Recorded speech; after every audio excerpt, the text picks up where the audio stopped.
हमारा शरीर इतनी उत्तमता और सहजता से चलता है कि लगता है ये एक एकल रचना से बना हुआ है। जैसे जैसे हम त्वचा के माध्यम से पेशियों की गहरी परत की ओर बढ़ते हैं और अंत में कंकाल तक पहुंचते हैं, हम कई अस्थियों को देखते हैं जो पूरी तरह से एक साथ काम करती हैं और एकल रचना होने का आभास देती हैं।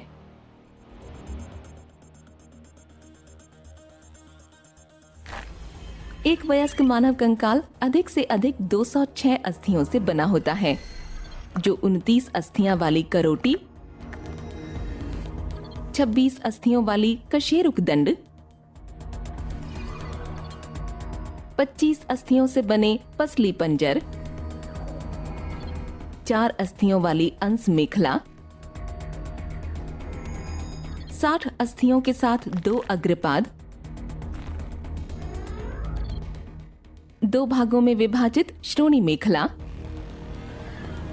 और 60 अस्थियों से बने 2 पश्चपाद नामक 7 समूहों का निर्माण करती है। आइए हम करोटी से शुरू करते हैं, जो ऐसी लगती है जैसे कि ये एक एकल इकाई है, लेकिन अविश्वसनीय रूप से ये 8 कपालीय, 14 आननी और 7 संबंधित अस्थियों के 29 अस्थियों का समूह है। करोटी के ऊपरी भाग को कपाल के रूप में जाना जाता है और ये 8 चपटी अस्थियों से बना होता है। ये अस्थियां अगतिशील होती हैं और ये सीवन के माध्यम से जुड़ी हुई होती हैं। कपाल का मुख्य कार्य मस्तिष्क की सुरक्षा करना है। आननी और संबंधित अस्थियों की संख्या 21 है। इनमें से 14 आननी अस्थियां हैं और 7 संबंधित अस्थियां हैं। केवल निचले जबड़े की अस्थि ही गतिशील होती है। करोटी कशेरुक दंड से धुराग्र संधि द्वारा जुड़ी होती है। ये 2 अद्वितीय कशेरुक से मिलकर बनती है, जो कशेरुक दंड की सबसे ऊपरी कशेरुक है। ये संधि करोटी को एक ओर से दूसरी ओर और सिर हिलाने की गति में मदद करती है। ये करोटी के घूर्णन में भी मदद करती है। कशेरुक दंड स्वयं 26 कशेरुक से बना होता है।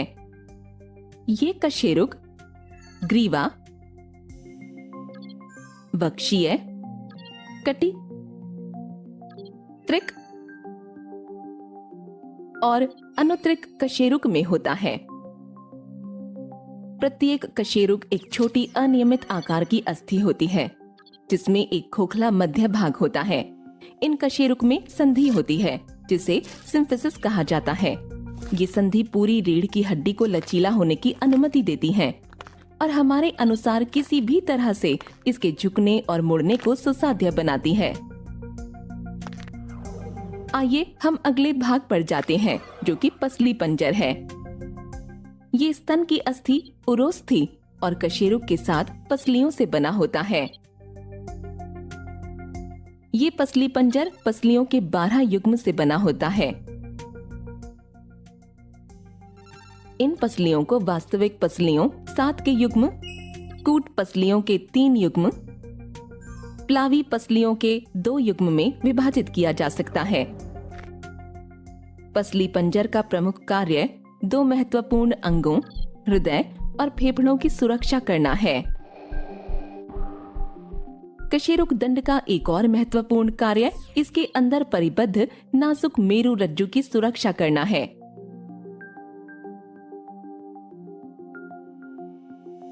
श्रोणी कशेरुक दंड के अंत में स्थित होती है। ये गतिशील रूप से जुड़ी 3 श्रोणी अस्थियों का एक समूह है। इसे श्रोणी मेखला कहा जाता है और इसके 2 भाग होते हैं, जो प्यूबिक सिम्फिसिस पर जुड़े होते हैं। ये उदरीय अंगों को सुरक्षा प्रदान करता है।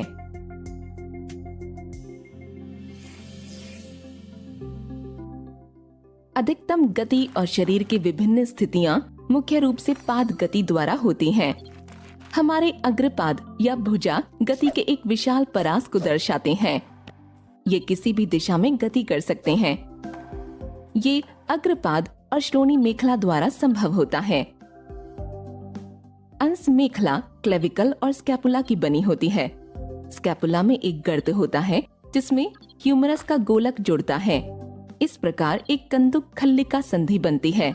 ये भुजा को किसी भी दिशा में घूमने की अनुमति देती है। कोहनी संधि ह्यूमरस और रेडियस तथा अल्ना के बीच स्थित होती है।